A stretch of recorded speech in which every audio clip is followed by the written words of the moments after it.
আসসালামু আলাইকুম রহমতুল্লাহ, সবাইকে অসংখ্য ধন্যবাদ। তো আজকের ব্লগে আমরা এসেছি সোনামুড়ি উপজেলার একদম উত্তরের জনপদ, যে এলাকাটির নাম হচ্ছে থানারহাট।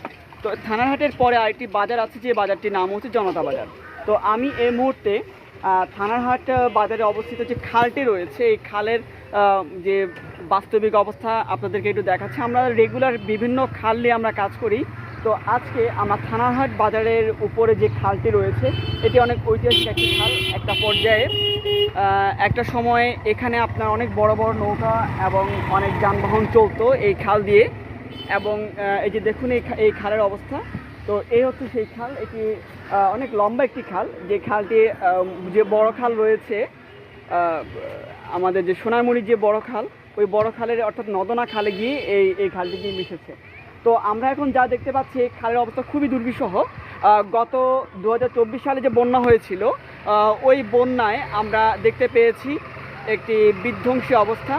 যে আমরা যারা স্বেচ্ছাসেবী কাজগুলো করেছি বিভিন্ন এলাকা থেকে, তো আমরা কোনো প্রাকৃতিক কারণে আমরা এদিকে আসতে পারিনি। এই এলাকার মানুষদেরকে আমরা সাহায্য সহযোগিতা পৌঁছাতে পারিনি। আমরা তখন তো বুঝতে পারিনি যে সমস্যাটা কোথায়। তো এই মুহূর্তে যা দেখতে পাচ্ছি তা হলো আসলে এই খালের খুবই দুর্বিষহ অবস্থা। যে দেখুন, দীর্ঘদিন যাবৎ এখানে যে ময়লা আবর্জনাগুলো রয়েছে, এগুলো এলাকাবাসীর উদ্যোগে কোনো পরিষ্কার করা হয় না এবং প্রশাসনের কোনো আমরা তদারকি দেখতেও পাচ্ছি না।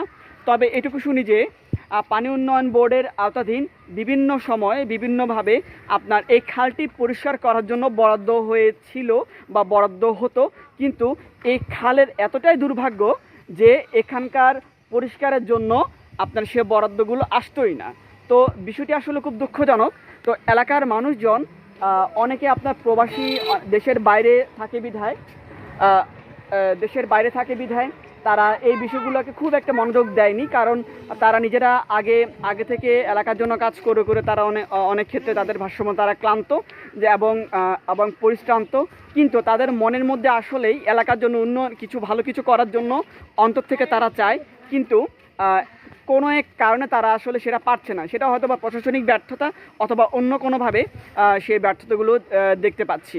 তো আমরা এই পর্যায়ে আমাদের এলাকার একজন ভাইয়ের সাথে কথা বলবো, যিনি আসলে এই খালটির যে দুর্বিষহ অবস্থা সম্পর্কে কিছু আমাদেরকে জানাবেন। তো আসুন আমরা আমাদের এই ভাইয়ের সাথে কথা বলি। ভাইয়া আসসালামু আলাইকুম রহমতুল্লাহ। ভাইয়া আপনার নাম বলে একটু পরিচয় বলেন। আমি একজন সৌদি আরব প্রবাসী।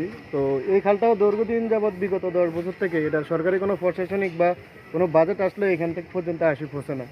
বন্যা কবলিত এইখানে নোয়াখালী সোনাইমুড়ি থানাহাট, এটা ঐতিহ্যবাহী বাজার। এই বাজারে অনেক আগ থেকে এখানে নৌকা হইতে যাবতীয় টয়লার অনেক মাল আসতো লাকসাম থেকে অন্য জায়গা থেকে। কিন্তু এই বন্যাগত বিভিন্ন জায়গাতে প্রজেক্ট বা বিভিন্ন ইয়েতে বাঁধা থাকার কারণে এখানে পরিষ্কারও হয় না। এই খালটা বিগত অনেক দিন যাবত এইভাবে। তো আমাদের এলাকাবাসী সবার দাবি সরকার প্রশাসনিকের কাছে যে এই খালটা পুনরায় আবার উদ্ধার করা হোক, আগের মতোই কার্যক্রম যেন চালু থাকে।